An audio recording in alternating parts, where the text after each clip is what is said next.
All right, good evening, everybody. Good evening to those in Monrovia, Liberia. I know it's about 8 p.m. now, your time. We say good evening. Welcome to another edition of Liberia Shall Rise. I am your host, Augustine Sharif. I'm going to be joined here by Mr. Emmanuel Sapolucia, our health expert and our health guru. There he is. I'm not ready to unveil this man yet. We got planned for him for Liberia, so we'll keep it hidden.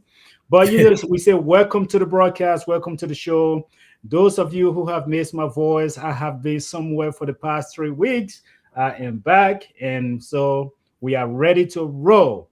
And those in the US, in Europe, I know it's afternoon to you as well. And in the US, we say good afternoon to you. Welcome to another edition of Liberia Shall Rise. Today, we're not going to be talking about healthcare. I know Sapolucia, he got the healthcare watch on his dashboard there. That's what makes him the healthcare guru. But Mr. Sapolucia, how you doing, boss? It's been a long time. Yeah, I miss you guys. You guys left me dry. Welcome back. Welcome back. Instead of doing monologue, at least we have at least somewhat dialogue today, so that would be good for the program. Yeah, I don't know if I'm prepared to talk to you, man, because all that energy you've been building up, these guys left me. When I catch them, I will give it to them. So we say welcome, my man. But thank you for holding down the fort. I think this is what make the show. Always in good hands. Hey, my brother Dennis Ben. Hey, my brother, you'll kill me. I drove right past your beautiful city. I did not even stop to say hello to you. Hey, but my man, we'll talk. And Ben, to be fair with you, I told him we were leaving. I said he must start with Tutota. When he went to Liberia, I told him he should start with Tutota. He still refused to. No, I didn't refuse to. I mean, I was at the mercy of the driver. The man was taking me to Nimba. We drove through Tutota. I said, hey, my man, look at Tutota City. I wanted to stop to see Ben, but hey, I was at the mercy of the driver and those that were taking me around. So, but no, guys, we are here. We'll get the show on the road. And today, though, what I want to talk about was some of the experiences I had in Liberia. I am not going to go into the nitty-gritty things. Sapolucia, when we all come from Liberia, we all got different stories. And I know as soon as I came back to the US, one of your first questions to me was, how is the country? So I'm ready to give you a small piece of the nugget. So today, though, I want us to look at this beautiful thing called electricity. Hey, I'm so happy I have Dennis here on the show today because Dennis City is illuminating with electricity in Tutota City. So, let's talk about LEC. We'll talk about LEC. We're not going to go into the nitty gritty, how they procure electricity, what they do with it. But Sapolucia, I want to ask you, when it comes, hey, brother, look, I came home. When I came home, I was expecting at some point in time, I don't know, I've not even been away for a long time. For some reason, I was expecting, at any point in time now, LEC will go. PTSD, that's what we call it in healthcare. Then I caught myself. I said, I'm not across the ocean anymore. Yeah, that's PTSD right there. Yeah, and you in social work, so you're supposed to know that. That's it. I'm not in Liberia anymore. But Sapolucia, on a serious note, I want to start our show today by just saying something that I heard the Vice President of the Republic of Liberia say when I was in the country. And most people don't listen to the news, they don't follow the news, but I love the news. So I was listening to him on one of the most popular radio stations in the country. And as I was listening to the broadcast, one analogy that he made or something that he said really caught my attention. He talked about the importance of electricity in the country because that was the whole topic that they were asking him about. He talked about the importance of electricity. And then he made this analogy. He said, think with me for a second. He said, imagine someone is on the operation table. I'm going to try to paraphrase it as much as possible. He said, imagine someone is on the operation table and the doctor is performing operation, surgery, like we call it. Doctor is performing surgery. And then, boom, LEC goes.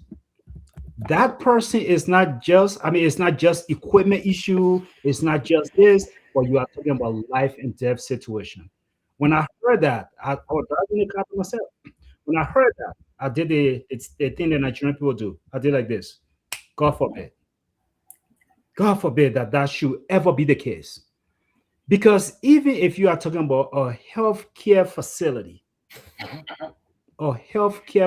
you in the healthcare, and you know you're performing pertinent operation surgery, you will say, you know what? I don't know much about this LEC. It is so unstable. We are going to go to our power grid that we have, whether it's our power generator we have, until this surgery is over. You would think that's where you go, right? You say, this is what, because this we can control, it is stable, and this particular operation, we are not going to put someone's life at risk. I use that story to start our show, Sapolicia, because you have also experienced the LEC issue in the country. So I want us to start from there. Let's talk about the importance of having electricity in the country. Let's just start from there. Give me your overview, and then we'll continue the show, bro. Let's go. Oh no, yeah. So and I watched that particular broadcast too. When the vice president was on air too, I watched it live, and I kind of resonated with what he was saying, because I just thought about it when we were here. I remember Harvey came through, Hurricane Harvey came through, Mhm. and the power went off at our health. I mean, our at LBJ at the time. They had to have Hilo come in and pick up some of those staff or those patients that were in critical condition when the generator was kind of giving up, right? And it was life and death issues, right? Because you got, especially the patient that were on life support, so they had to evacuate those patients immediately. So we have, I think that day about 10 different helicopters that came in to pick up those patients. But you see, the thing about it, it was good, it came from the vice president, because they are the one in charge. They are the one leading this government or this administration. You know, now what will electricity do for the country? Security is one, right? Because most of the Mhm. crimes that we know that are committed in the country are normally done in the darkness. So once you have light everywhere, well, security will improve. That's one. Two, it will No, encourage. let's stop and let me hold you there for a second, Sabalisa. This is a very important point. I don't want us to gloss over it for any moment. Yeah, so let's talk about that point that you just made, the security aspect. When I was in Liberia, here was my experience. I mean, I had only been in the country for a week and I knew the schedule. I knew the schedule. I'm not speaking about the entire city. I'm speaking about my area where I live. Yeah. Knew the schedule. I can tell you by 6 a.m. electricity came. They kept it till about noon. They took it away from us, and then I never saw it again until 6, or maybe they brought it around 7:30, and it just stayed for like an hour. They took it off, and then they rationed it to somewhere else. And so that was the schedule. So the entire time I was there, brother, I was running generator, generator, generator. You spoke a very important point. You talk about the security factor. You Yes. know, if the city is lit and everywhere is illuminating with electricity, people who have criminal intent, even if your yard is not secure with security alarm or any of those things, but the fact that you can see people entering the yard, it deter criminals from coming in. So let's Mhm. stay on that point for example for a second. Let's talk about that because I mean it's a very important point that you just raised. I don't want us to just gloss over No, it. no, it's true. But do you know that in the last, I can say almost 20 years, there is no longer a downtown Monrovia? Have you thought about it? Mm-mm. There is no longer a downtown Monrovia. You know, back in the day when we were growing up, you would hear these broadcasts on Channel 8. This Yep. is Kwame Clement reporting from downtown Monrovia. Charles Yep. William, this Aaron Colley from downtown Monrovia. Those are things that we used to relate to when we were growing up. But Yep. today there is no downtown Monrovia, because downtown supposed to be lit out 24 hours. People supposed to be there 24 hours doing businesses and other stuff. So security, and because of the lack of electricity, businesses cannot operate in a night. That's that is also creating a downtown in the economy, right? Yep. Because you and I, where you live, where I live, businesses are open 24 hours. People are working 24 hours. You got people employed in those businesses 24 hours. So Mhm. because of lack of security, the country is losing money.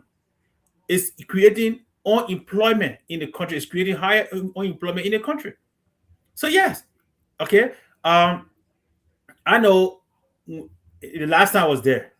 Well, normally I'm in by 7 o'clock. I'm in. I don't go out after 7. I think the only time I stay out late when one of us are over there, then I would stay and then drive straight to my place. But I'm not outdoor because I'm in the fence with you guys, and then we'll go straight to the other fence. But because of lack of security, Mm-hmm. from Johnson Street all the way to Duco, that place is no go zone. I think after 9 o'clock, I don't know whether it still is 2026, but that was a no go zone 2024. Okay, so I mean, electricity it's just something that we need. Creates job security. It creates well, protection for people. It creates food security because think about it. Look at what happened to our commodities that come from the interior, right? If we had Mm-hmm. 24 hours, electricity, somebody can build a storage unit that will maintain those food that come from out of from the interior, right? From the Mm-hmm. rural area. When you bring it to Douala, think about it. I mean, if you had taken a stroll down Douala on Sunday morning, because normally a lot of people don't sell on Sunday. You go there, you see plantains, rotten plantains, potato greens, pepper, all over the place. Why? Because we do not have storage unit to maintain those, and it has to be done by electricity, Yeah. right? So look, it's a lot of security issue, not just the robber and all that other stuff. We're talking job security is not there, Yeah. right? Mm-hmm. So yeah, so security is a big deal, and healthcare again, Yeah. healthcare.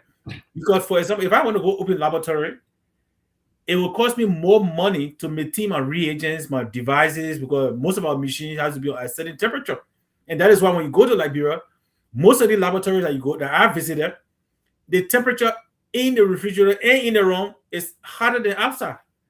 And then I've been wondering, how are you running tests to give an accurate result?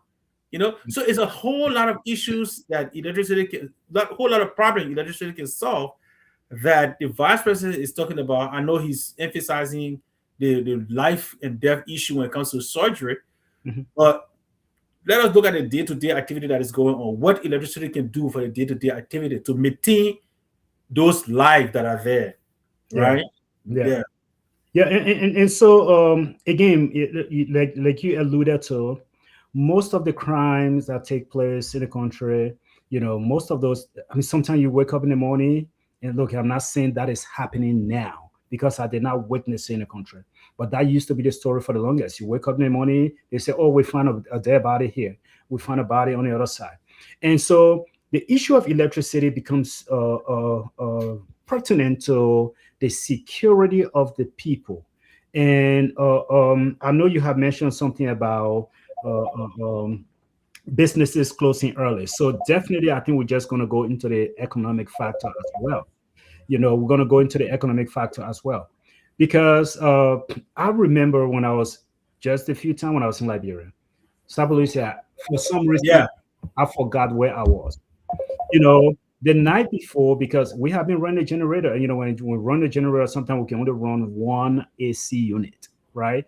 So yeah, I said, let me go ahead and get fan. It was after 7 p.m. So I said, let me go, and get fan from one of the stores. And Sabuli said, I'll kid you not. By 7:30, when I got to I drove that entire ELWA area. All of those stores that I could have purchased fan from, they were all closed. And this was not Sunday. I'm talking a weekday. They were all mhm, closed. They were closed. And anybody who lives in that area can bear me witness. I mean, I'm not making this up. Those stores were closed. And the very first thing that comes to your mind is, well, they are closing early because of the instability of electricity, number one, and the high crime rate. You yeah, keep so open, and then someone just come and just walk in your store and attack you in the night with your candlelight or whatever. You can't do it. So people close when the sun is still up. They close their stores, they close that shop, and they get that they get out of the way. The only places that still open that operate big time, because most of these places got generators, are the entertainment spots. So you yeah, go down that boulevard, you still see music everywhere, people blast. entertainment spots because they have that generators blasting. They are not depending on LEC. And because of that, those people can still continue to run their businesses. Nobody come and run in there and say, I come and steal from when hundreds of people sitting there drinking beer, who the armed robber come and walk there and say, I come and steal from people. You're that. And so let's talk about the economic impact of the country. Just look at investors. Look at it from the perspective of investors. We complain in the country that the private sector is not growing. We complain in the country that NGOs are not staying long. We are complaining that, look, young people in the country, they are not working because there is no job. Look at the factor that electricity plays into all of the cries that we've been having. So, Mr. Sherry, let me take us back to the 90s. The 90s, the Bushra Island, especially between 92 to the early 2000, we had somewhat steady electricity in most of the homes, right? During the war.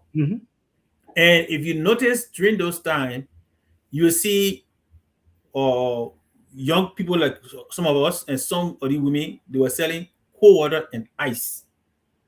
I was one of those. Okay. Right in front of Looking Town Cinema. That's why I used to sell my cold water and ice. Exactly. Because we had this steady electricity. Sometimes people will put that stuff in the freezer. That is something that was an income for that to support that family in the absence of public employment or private employment, right? Yeah. So just that, and that is how it impacts just the community. Don't forget about the big stuff, but the impact that electricity has just on the guy who is in the community. If you have steady electricity, if the man is paying $50 a month, right? He or she buys that little freezer, and it can sustain that, especially during the dry season where the place is hot. Everybody wants to drink cool water or have their beverages cold. Sure. That's an income, right? That's an economic income in that community. In that community, yeah, in that community, and that guy is able to sustain. That person is able to sustain himself or their family, right? And they can contribute to that community, right? Yeah. But if we look at a bigger picture, so you're asking investors to come into the country. Let's say you're asking Emmanuel to come and open a laboratory on the Bushra Island or somewhere there in Monrovia. But then he has to buy a generator that he has to maintain. Sure. That will have to go into the cost of services that are provided. That becomes a burden on the citizens or those that are receiving those services. So that is how it spreads, right? Yeah. Like we all know today, the war in Iran, right? As gas prices go, or what happened right today, right before the war, we're paying $1.99 for gallon of gas. Today, gallon of gas, the place I normally buy from, it used to be the cheapest, supposed to be the cheapest, Sam's. Now it's $3, I think, 79 cents. The people in Liberia will be jealous of you because they're paying over $6 for a gallon of gas in Liberia. Yeah, that one is because of that government telling them what to do. But anyway, yeah. So it's $3.79 between $3.79 to $3.89 is in the Houston area, right? Yeah. So now, if I have my laboratory in Liberia, and if government is providing electricity, I don't have to buy gas. Well, it will cost my services to be a little bit cheaper so that the guy in the community can come for services without thinking about the cost, right? Sure. And it will reduce my burden.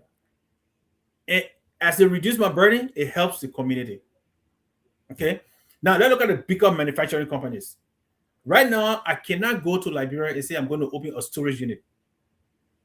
If you open a storage unit in Douala, for example, it will cost you more money to buy a huge generator. So it's creating more difficulty for people who the low man, a middle, we don't have middle class in Liberia, but it's creating difficulty for the middle class if we have some in Liberia to establish their own, to be independent instead of waiting for government. Here's the problem. Here's the thing that most people are pushing in the country, right? Most people are saying, including government officials, they are saying this, that look, you can go in the direction of solar panel. And I heard that argument. Here's my problem with that. When you say the country can go in the direction of solar panel, where are we getting these solar panels from? Majority of the solar panel coming from China. Yeah. People are getting these things from China, bringing it to Liberia. It is not cheap to install solar panel system in the country. And the maintenance of it is not cheap either. Now, if you, the government, you said, look, Liberia, we have abundance of sunshine. We got sun. We got more than enough solar power. Because of that, as a government, we are going to subsidize the solar panel and make it affordable for the people. Then we speak in my language. But you Yes. cannot be saying that people should go in the direction of solar panel when you are not ready to subsidize the process and you are not even ready to even as a some of your own agency, your own governmental buildings, they stand in ruin, no electricity. We worry about what's going to happen at JFK if someone's having surgery. We worry somebody's having C-section, God forbid, and LEC goes. What happens? So we are talking. We want investors to come to the country, but our grid, our electrical grid, is not equipped to even. Man, we only talking Monrovia. I went. We only talking Monrovia. We cannot even sustain the capital city, and then we want to project ourselves like we are open for business. We are not open for business if we cannot electrify the city. No. Yeah, so Mr. Sherry, like that's exactly the point that we make all the time. When I hear that, it makes me. You remember when the crime rate was high under the CDC government and the president said everybody should go buy CCTV? Mhm. So it seems like our government always stringing the responsibility back to us when we ask for what they said they're going to provide.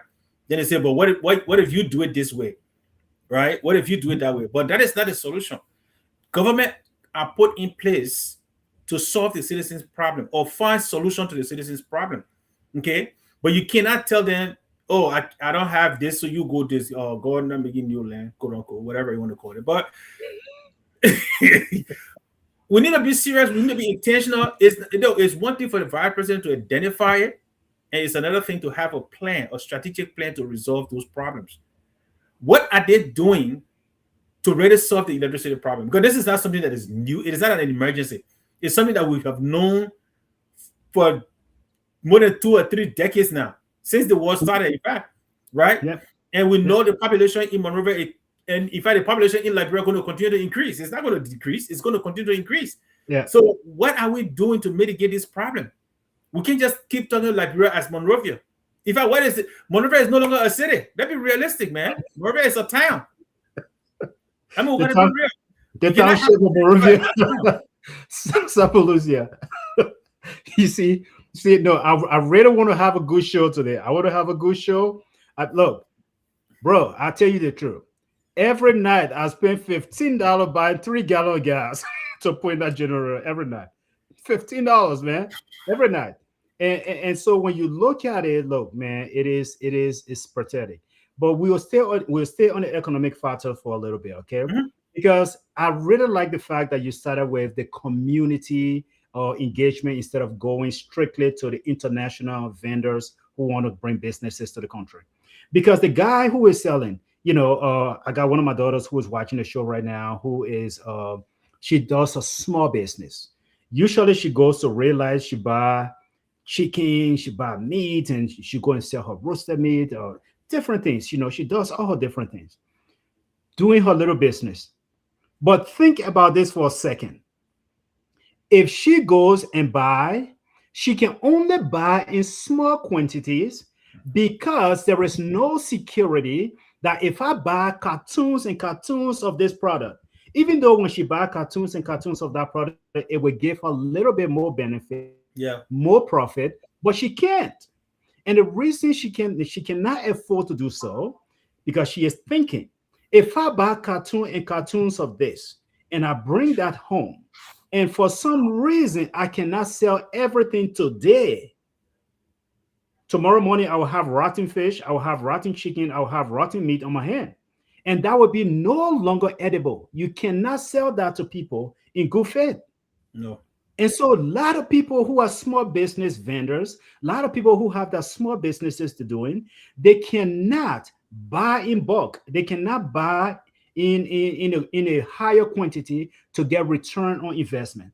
So as a result, they are just going around in this circle. They're going around in this circle, buy small fish today, I go and roast it. Tomorrow, I go and buy another small one. That is actually going to lead us to the next sector I want us to talk about. But this is causing serious problem. The uncertainty of being able to run a business effectively due to the lack of electricity is actually impacting the economy of the country. Yeah. So let's look at what River says is asking, do anyone know? Well, if I were to answer this question, maybe I would get in trouble before they say the owner the dog. But anyway, we already barking dog anyway, so I'm going to back at this. My brother River says, pro. The only reason, in my opinion, from my observation, that we don't have a stable electricity as compared to the days before the war, lack of management. That's one. Misappropriation of fund and heavy loaded corruption, consistent corruption. That is why we don't have electricity. Any other thing they tell us is a lie, in my opinion. That's how I answer that question. But maybe Mr. Sherry, who is a nice guy, will answer it in a better way. Look, I mean, I gotta tell you this. The country is look, man, I'm struggling here. I don't want to say the country is broke. But basically what is happening is we are not prioritizing what needs to be prioritized. Now, the president, of course, he's a smart man. He's our father. He's been there for a long time in government. He knows, I'll gain the benefit of that. He knows what he's doing. And I would assume that he got a lot of smart people around him that gave him, they call them advisors, that gave him advice on different issues, economic issue, health issue, or educational issue.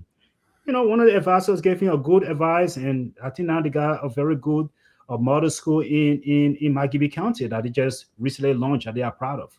So, but here's my thing. When it comes to the electricity aspect of that, yes, I may agree with you, Sapalucia. The management piece of that is wrong. But this is what most managers for that LEC have said. I can say my uncle is the director right now for LEC. He's not my real uncle, so don't fight me, my people. He's trying to put money. We just got him out. But here's the thing. Most of them, when you push them to the wall, when you press them and say, why is it that we cannot get stable electricity? They will drive you to the point to say, because of power theft. They always point to that for some reason. Because of power theft. There are people who are actually stealing the electricity, and there are those who are paying for it. The people who are stealing it, they are more than the people who are paying. So because of that, we don't have money to continue to bring this power to make it accessible for everybody on the 24 hours. That is the argument. Even though they have had a dedicated department, a dedicated area, a dedicated personnel responsible to run a task force to say that task force is responsible for electric theft in the country. And every now and then you see them all around the place looking at lead pole and cutting wires and doing all of these things. But they still go to the direction by saying, because of power theft, it is difficult for us to get the resources we need to be able to bring power to the city on a 24-hour basis. That is the nice guy way of answering the question, Sapalucia. That's my nice guy way of answering it. So River says you got your answer, so you can pick from the two. But no, I mean, the thing is, brother, I got to tell you this. We talk about the economic factor. The economic factor is big. It's really big. Because look, if we have electricity in the country, I'm not saying Morovia, if we have electricity in the country, investors will come, security will improve. We talk about all of those things already. But because of the lack thereof, everybody's sitting on pins and needles, and just know that you only have LEC for a few hours and then it's gone. You cannot operate a business. That is not it is not a way to operate in any advanced society. Yeah. So if I can just summarize that whole thing. So Liberia is being run like the LEC. Inconsistency. Oh man. So what's the next target on we'll go for? But my next area I want to go to, though, I really want to go to the healthcare. That's your area. I know you have interest in that area. I want to go to healthcare. And this is where I'm going to start the healthcare issue with electricity. I want to start from my own experience. Like I said, I was in the country for about 3 weeks. And in those 3 weeks, I can tell you that I ran generator in 3 weeks. I can tell you that for a fact. Even if I just ran it for 5 hours or 6 hours, I ran generator for 3 weeks while I was there. My neighbor next door ran generator for the same time I was there, and they still running generator. I was there. They were not turning it on because I was there. They had their own generator. We have our own machine. They had generators. The reason I use the generator analogy, Sapolus, here, when it comes to pollution, because that generator, when we were actually running it, we actually have the nozzle facing outside.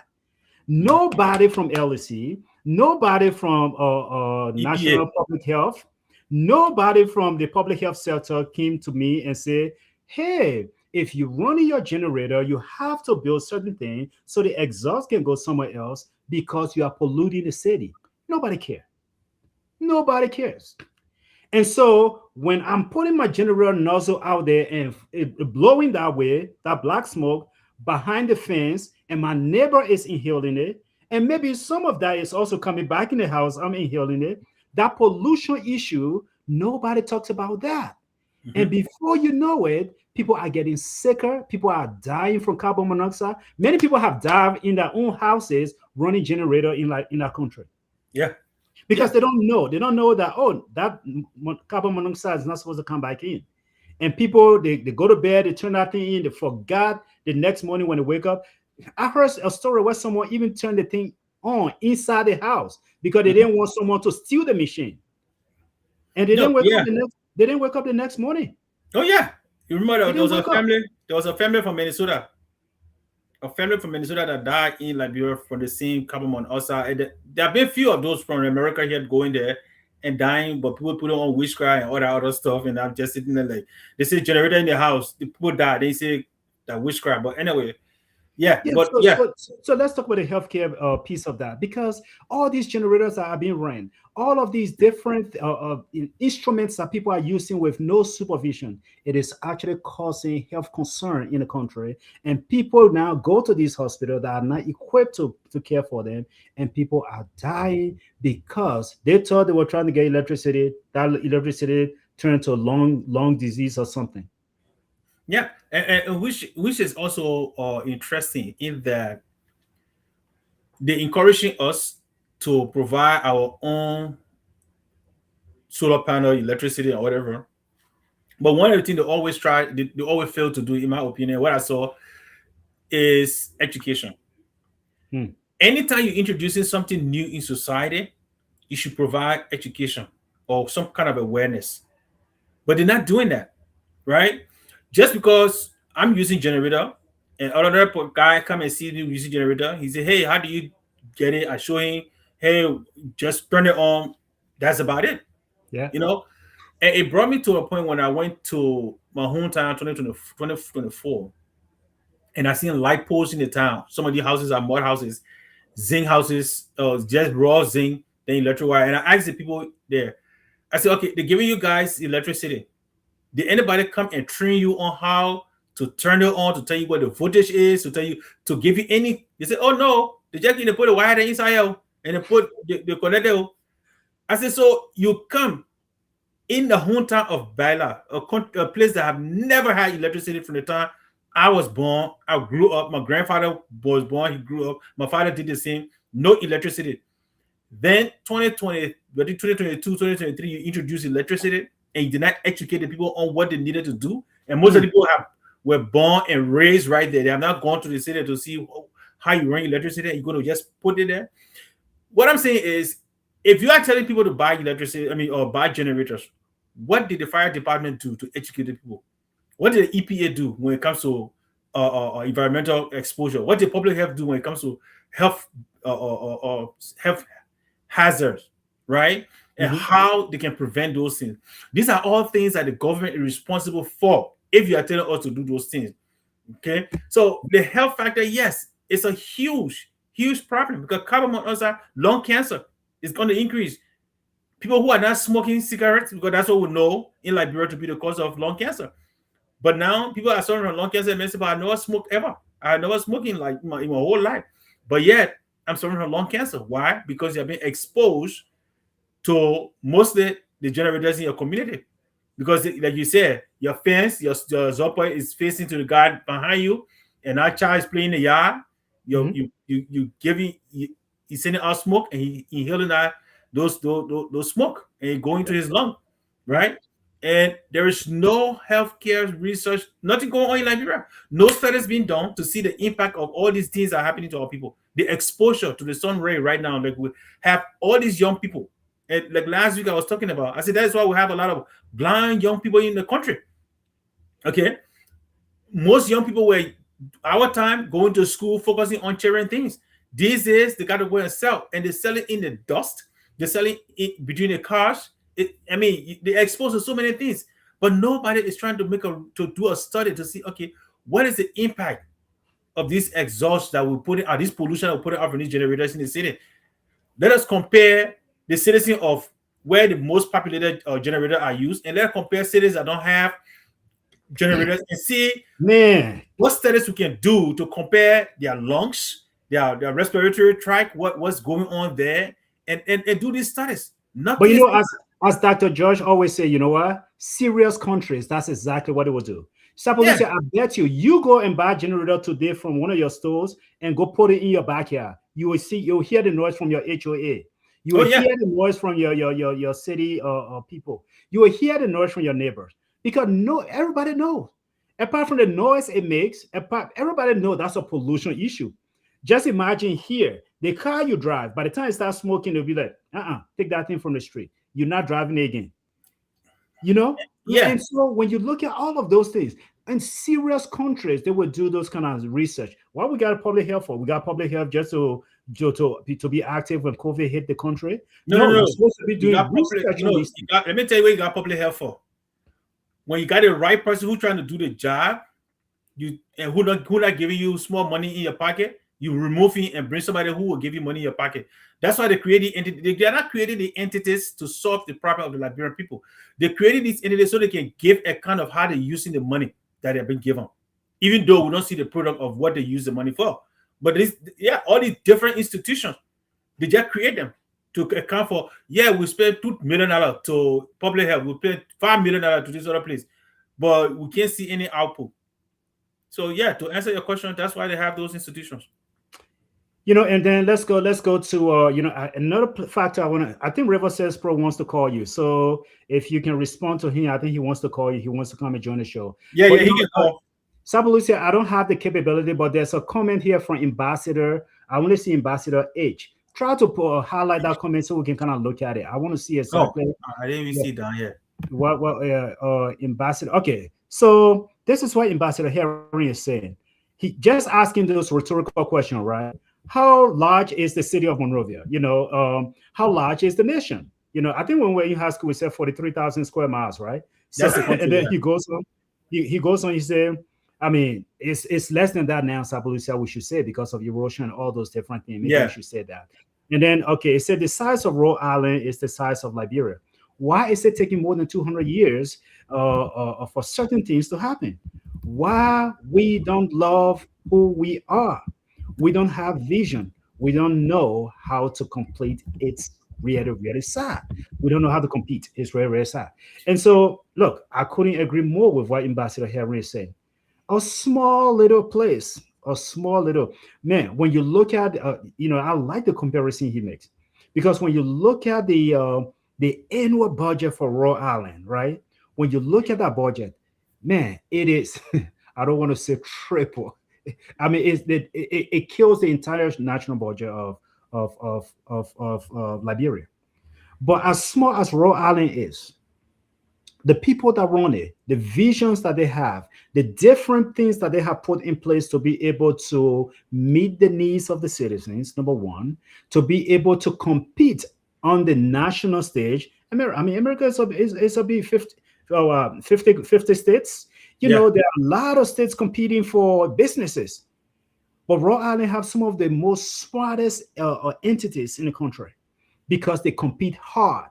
They said, we want that company to come and we'll compete, we'll match they will fight against California. We want that business to come to us. And that is the vision that Ambassador Henry is talking about. That's the vision. And again, Sabalucia, you alluded to this, because if we have visionaries in our country, we have people who actually have love for country. bro, it makes it so much easy. It makes it so much easy for us to be able to do some of these things. But I think I don't want to say the name of the person.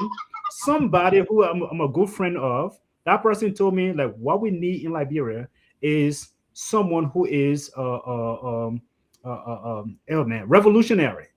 Someone who just come and just say, I'm going to take the country from you guys. I'm going to set it up this way, and then after my time, we'll give it right back to you. Yeah, I got Riverside Pro on the call on the line here. So let me just have him add his voice to the broadcast, and then we'll go from there. Hey, Riverside Pro, go ahead. Sabalucha is listening. Hey, how you guys doing, man? Can you hear me? Yes, sir. We can Yes, hear you sir. loud and clear. Okay, welcome back, Dr. Sherry. I was not going to hold your doctor on it. But guys, are you getting echo? Because I'm using Bluetooth. I mean, am I clear? No, you're clear. You're clear. Go ahead. Okay, so my question is, do you think the electrical situation or the LEC situation in Liberia has been normalized to the point that it is not as consequential as you guys are discussing it? Because my thing is, here in the United States, when we got electrical outage, you guys can see the consequences. Like right there, my kids' milk is messed up, the butter, the egg, everything. Even at the healthcare level, they got people on ventilator at home and other things. But the fact that Sheriff got to say, he's monitoring, he know the time, the current go. But Sheriff, is that normal? The fact people got a routine, they already know that the current will go 6 o'clock, so they prepare the generator. Does it make the government kind of reluctant the people already know? And then let's come to the industrial level. You guys talk about the commercial, because I don't often hear people complain these companies turn away. Look at the mining sector. Look at all these people. It seems to me like they cut a deal with the government. Yeah, my man, you come here, we don't have stable LEC, so you can bring your own generator. If it's supposed to be giving this amount, we give you a deal on it. The only one time I heard about this whole thing with Jerry mess up, where I think Colin went at the Robert International Airport, and I think it was Air Brussels turned around. That's when it became a big, because the opposition used it as a point. But otherwise, I don't know, guys. Do you think the current situation has become normalized, that it is not as like we in America we will feel it, but the people in Liberia, the government got it used to it? Is that a good thing? Thank you very much. Thank you, brother. We appreciate the question. Thank you so much. So And, if I and can, Sabalucha, yeah, go ahead. yeah, if I can Go right chime in. So he asked if it's consequential. Yeah, it is. It's having a huge consequence on the country, on the life of the people, the daily life. People are dying because of lack of electricity every day in Monrovia and the rest of the country. People are dying every day.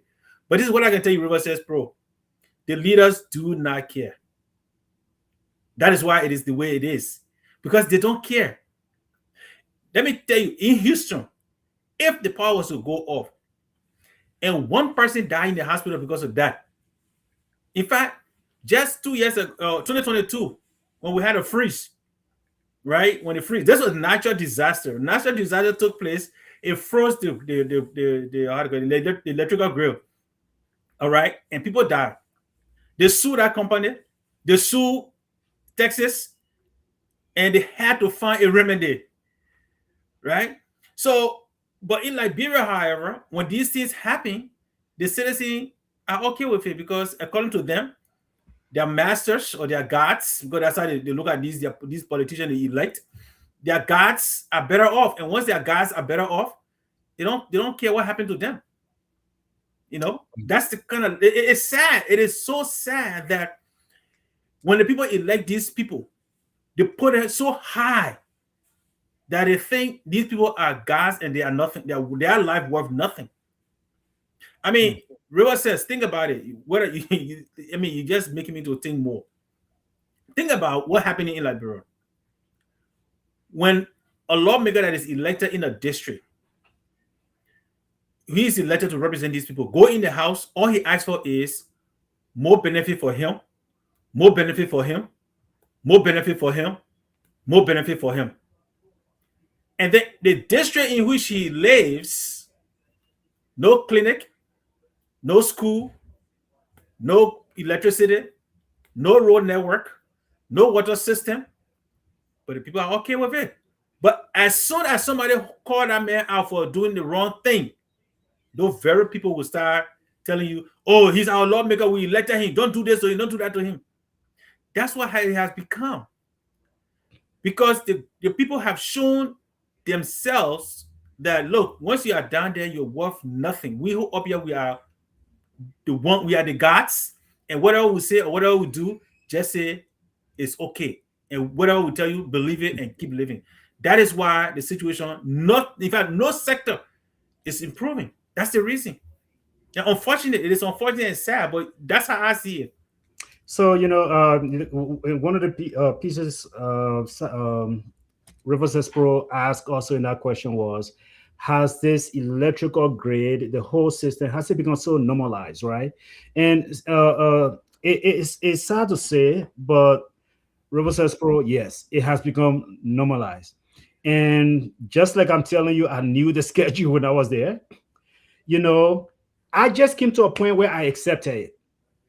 I just came to a point where I accepted it because absolutely there's nothing I can do to change anything.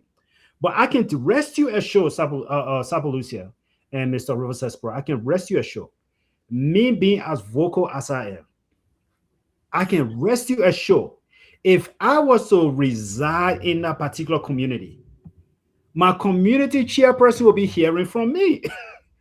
And my representative in that district will be hearing from me. Maybe I'll be so much torn in the flesh of that person because I know my rights. I know exactly what is expected of the government. I know what I voted for. But if for some reason, if you do not know, again, this is where I say stuff. My good friends, anybody can say, oh, they're talking down on like, not talking down anybody.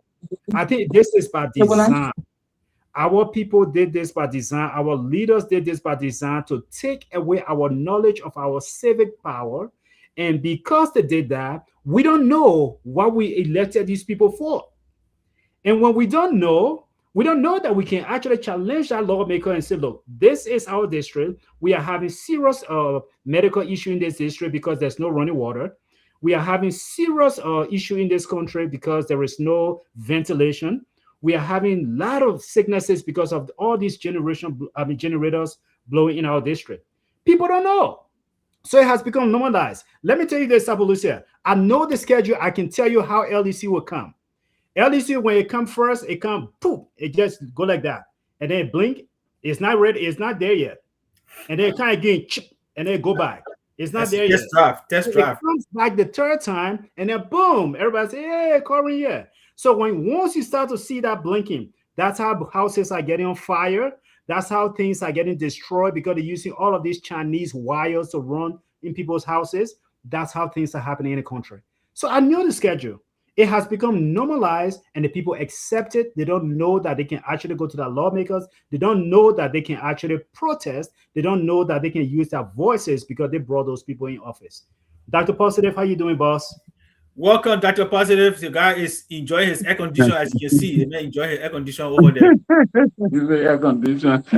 Well, anyway, thank you. Not natural air condition, but I'm not inside. I'm sitting outside on the porch. Today, Mother's Day, so I'm hanging with the old man outside. We all sitting outside. But gentlemen, you guys talking about a representative doing something for his community. The representative doesn't first have his own budget for his community, right? So how can he be the one to lead any development in his community? I was not listening to you. Say that thing one more time. So, I'm so sorry, Dr. Paul. Say that thing one more time. I was not listening. So the representative in the community doesn't control the budget of his community. Rhode Island, the smallest city in Rhode Island, like you were talking about, the city mayor control the budget for the city, or he at least have something to do with the development in the city. In Monrovia here or in Liberia here, that doesn't happen. The development in every city is based on the president's desire and the president's wish to develop in those areas. So that's the sad thing we have in Liberia here. And I'm in Kawe, I don't know where you are, Sharif. We have the road all the way past Louisiana, you have Kota. Then after Louisiana, you have Dusty Road all the way going to Bento. And guys, I have pictures to show you. 1960 or 1970 to 19 whatever, the road that Todman and Tubber built is still there. It's still there, brother. That was the development that area ever got, the most development that area ever got, and was done by a president. So that's how sad it is. If the president interest is not in an area, that area is not going to get development. And I just wanted to add that to your show. I know I'm an impromptu guest. Stay there, don't go. Stay but there the points you're making that is positive, and I will counter that. Right? The lawmakers, the Constitution gave them rights to oversight of the executive. If my district does not have power, if my district does not have clinic, if my district does not have any of those things I will just name, and I have oversight of the budget that comes in, I cannot sign that budget if the people that I'm serving, if I have them at heart and I have the will, I will ensure that before I sign that budget, the president will account for that. If he doesn't, I will have to call his minister or whoever is responsible to the house. That's their right. That's their duty. They can even let me tell you that I'm going based on the Constitution. It's there. They can even impeach. They can impeach ministers. It's written in the Constitution of Liberia.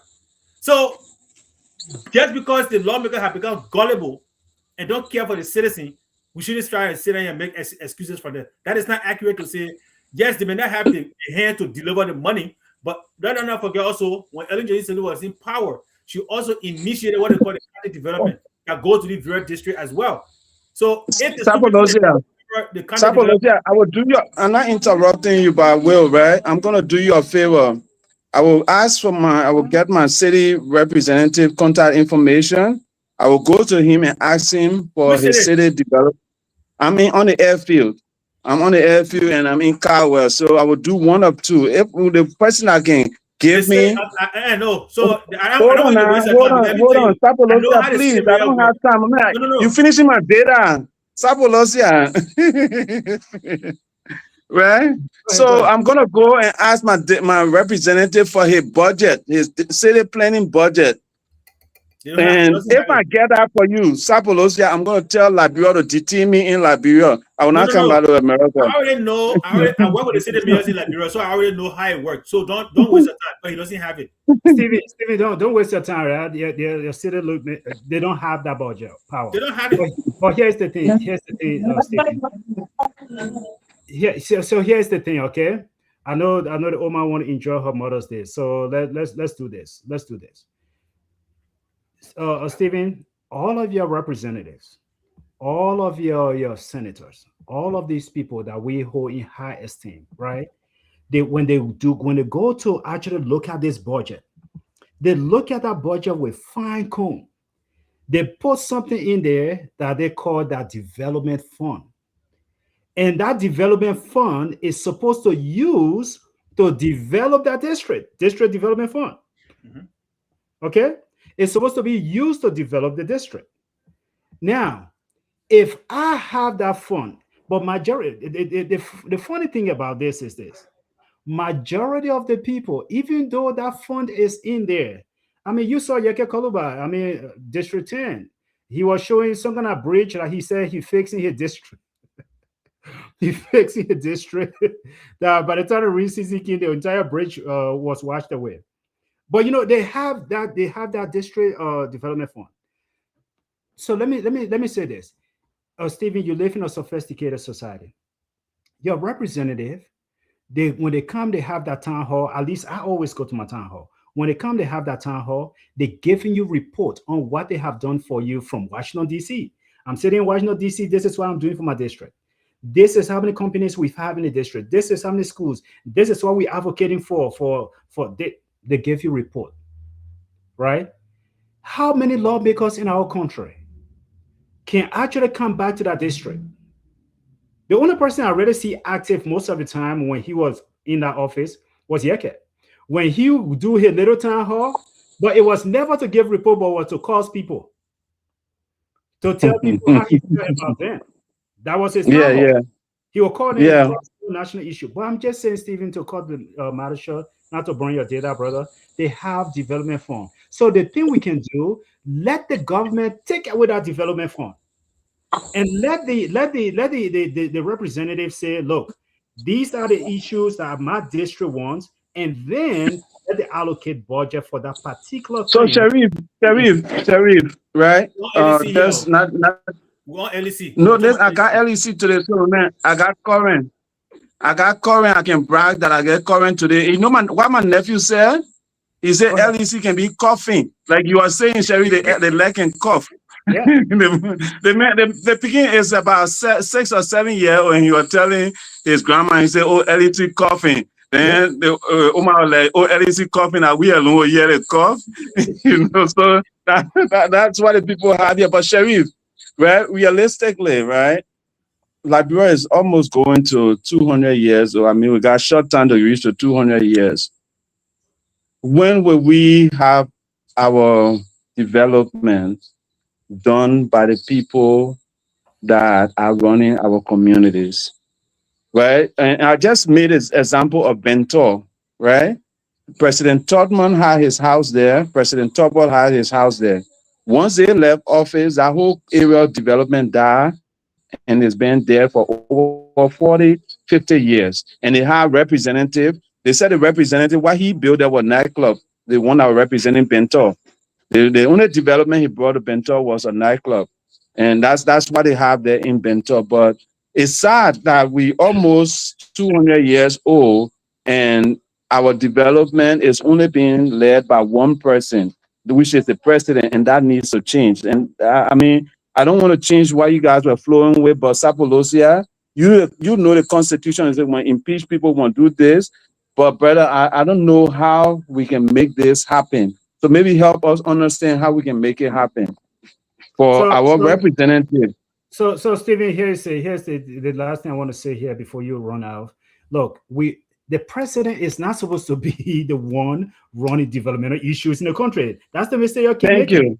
They'll keep making. No, it's not me. I'm just saying it. That's what the country is doing. Yeah. So then let's do exactly what I have been saying. Get rid of the House. Get rid of these people. Let's get rid of the legislature and kill it and there are countries that are thriving in the world that do not have this legislative system and they're doing great. Let's get rid of them. Get rid of them. And the Bento that you're talking about, and your capital city, and Monserrado County capital city. Yep. If you say no development in your county, then you talk to your superintendent. You talk to your senator. You talk to your representative. That's your capital city. You mean he downtown Bento?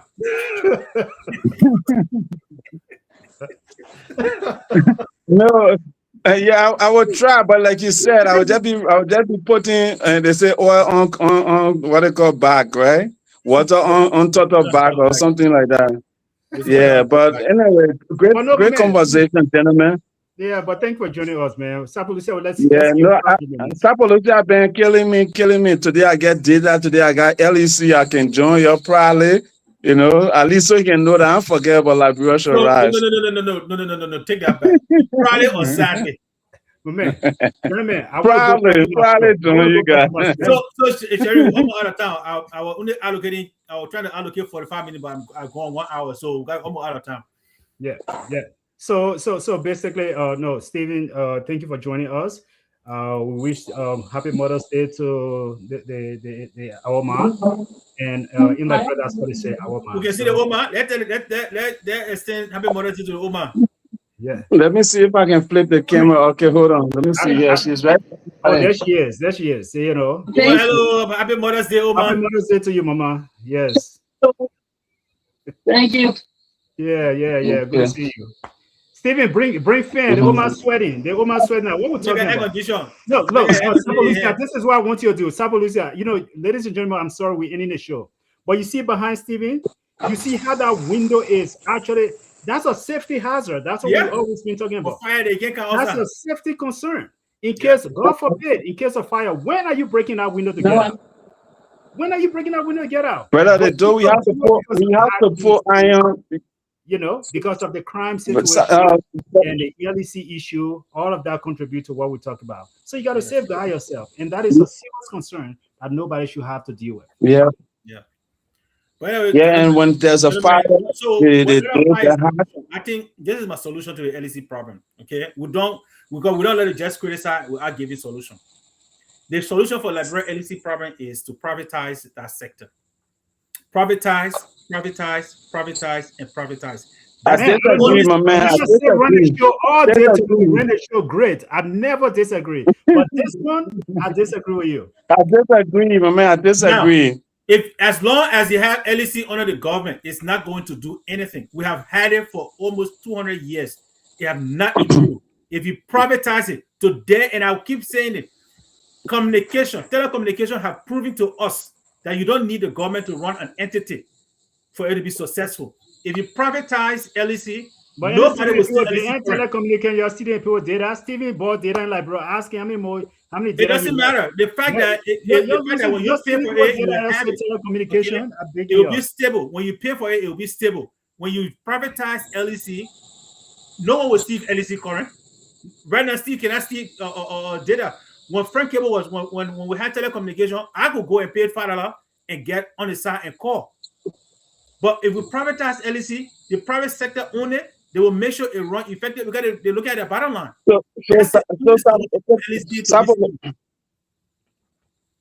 So Sabolosa is saying LEC is failing because the government is corrupt and because the government is not managing LEC well. That's what you're saying. Don't tell what the man said.